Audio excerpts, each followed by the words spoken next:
এমনও দিন মানুষের আসে নিজের অবস্থান, বাস্তবতা, কর্মকাণ্ড এই ব্যাপারে সচেতন না থাকলে এমন দিন আসে। এটাই প্রকৃতির বিচার।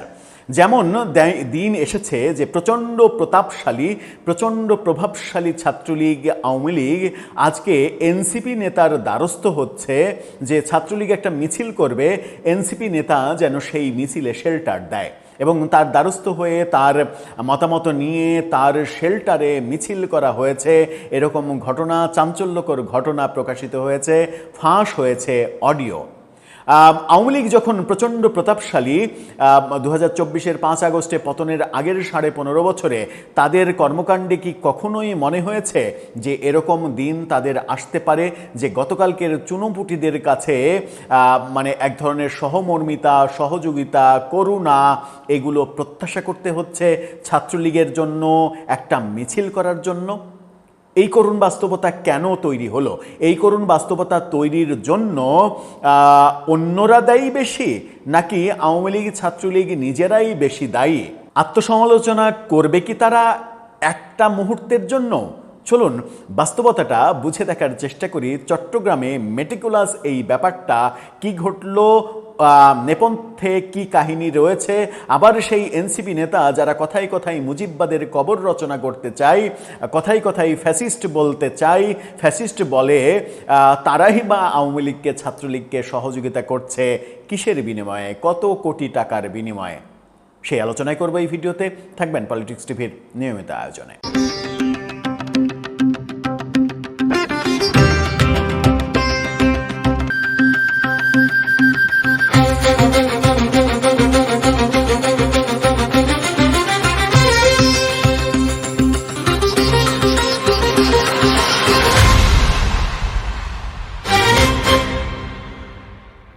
দর্শক, বলছিলাম ছাত্রলীগ একটা মিছিল করবে, তার জন্য এনসিপি নেতাকে ফোন দেওয়া হলো। ফোন দিয়ে বলা হলো যে ভাই মিছিল করব, আপনি একটু দেখেন। ব্যাপারটা ওই যে বড় ভাইয়ের ব্যাপার, ভার্সিটিতে পড়লে বড় ভাইদের যেমন বলা হয় যে ভাই এই এই হচ্ছে, আপনি একটু দেখেন, আমার সিটটা দরকার, আপনি একটু দেখেন, আমার ওইটা দরকার, আপনি একটু দেখেন, এরকম ব্যাপার। এখন মানে ছাত্রলীগের বড় ভাই সেজেছে এনসিপি নেতা। ছাত্রলীগের এর চাইতে করুণ পরিণতি কি আর হতে পারে? এরকম অবস্থা কেন হলো? কি বলছে গণমাধ্যম? সমকালের এই শিরোনামটা দেখে নিন। সেখানে বলা হচ্ছে, কথোপকথন ফাঁস, মিছিলের নিরাপত্তা চাই ছাত্রলীগ, আশ্বস্ত এনসিপি নেতার। মানে এনসিপি নেতা আশ্বস্ত করছেন যে ঠিক আছে ছোট ভাই, কোনো ব্যাপার না, তোমরা মিছিল করবা, আমরা দেখব, আমরা এখন তো মানে তথাকথিত জাতির পিতা হয়ে গেছি, জাতির অভিভাবক, আমাদেরকেই তো দেখতে হবে, তোমরা ছোট ভাই, তোমাদেরকে দেখে রাখা আমাদের কর্তব্য, ঠিকঠাকভাবে মানে কাজ করো, দুষ্টুমি একদম করবা না, পুলিশ দেখলে সরে যাবা। ব্যাপারগুলো কি সেরকম? চলুন একটু ভেতরে যায়।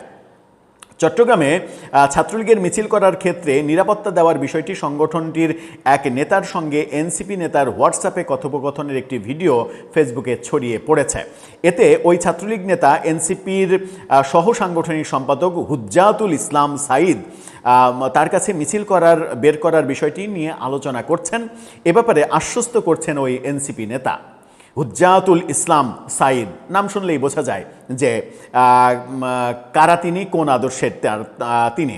গত 14ই মে এনসিপির চট্টগ্রাম মহানগর কমিটি পুনর্গঠন করে নতুন আহ্বায়ক কমিটি গঠন করা হয়। এতে হুজ্জাতুল ইসলামকে সহ সাংগঠনিক সম্পাদকের দায়িত্ব দেয়া হয়। তিনি এখন বিশাল নেতা, অভিভাবক সেজেছেন।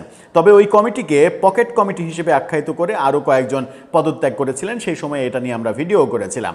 তবে যে ছাত্রলীগ নেতার সঙ্গে কথা হয় তার নাম পরিচয় জানাতে পারেননি হুজ্জাতুল। চট্টগ্রাম বিশ্ববিদ্যালয় পড়ুয়া এনসিপি নেতার ফেসবুক আইডিতে পেশা হিসেবে লেখা রয়েছে প্রজেক্ট ম্যানেজার ব্র্যাক। তিনি ব্র্যাকের প্রজেক্ট ম্যানেজার, তিনি কিন্তু ছাত্র।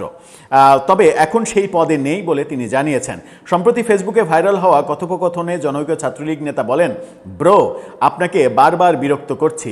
রনি ভাইয়ের সঙ্গে নগর ছাত্রলীগের সাবেক সাধারণ সম্পাদক নুরুল আজম রনি, তার রেফারেন্স দিচ্ছে। রনি ভাইয়ের সঙ্গে ও জনি ভাইয়ের নগর ছাত্রলীগের সাবেক সাধারণ সম্পাদক গোলাম সামদানি জনি কথা বলেছি। তারা কালকে ছাত্রলীগের মিছিলটা করতে বারণ করেছেন। কখন হবে আমি আপনাকে জানাই দিব, আপনি একটু তথ্য দেবেন।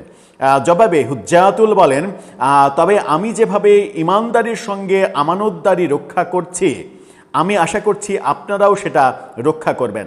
ডায়লগগুলো শুনলেই বোঝা যায় যে এই মালটা আসলে কোন মাল। এখানে বলা হচ্ছে যে তবে আমি যেভাবে ইমানদারির সঙ্গে আমানতদারি রক্ষা করছি।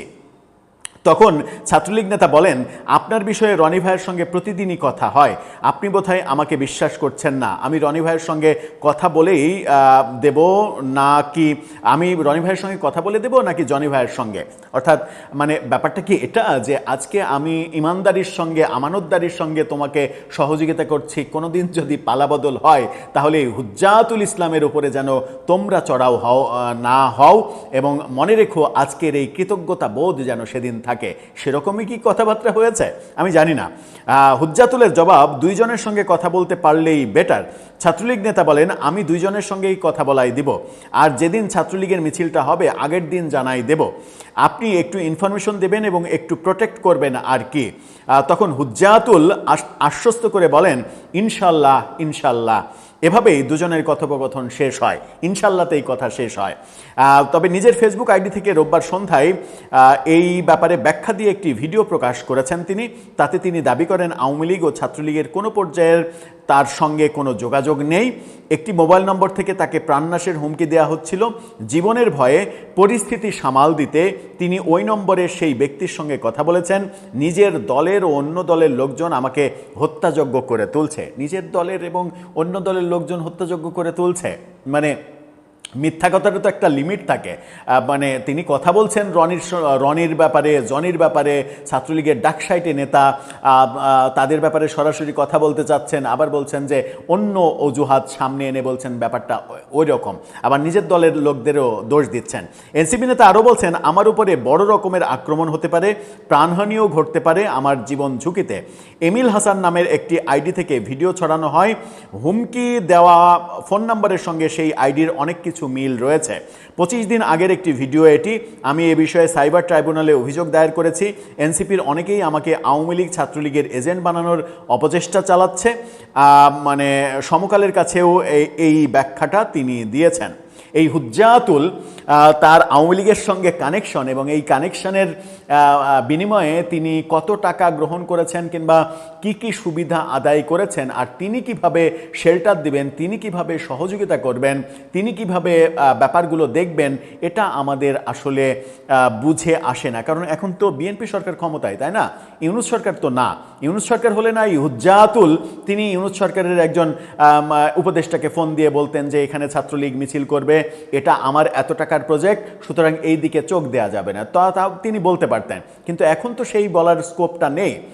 এখন যে অডিওটা ফাঁস হলো, ব্যাপারটা খুবই মজার, মানে এতটাই মজার যে এটা নিয়ে একটা কমেডি সিনেমা বানানো যায়।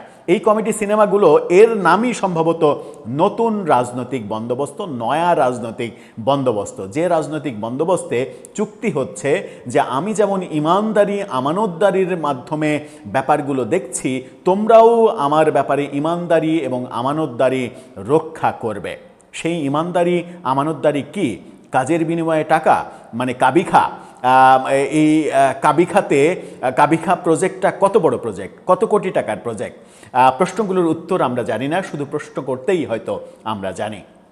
দর্শক, আপনার মতামত জানিয়ে এই ব্যাপারে লিখতে পারেন আমাদের কমেন্ট বক্সে।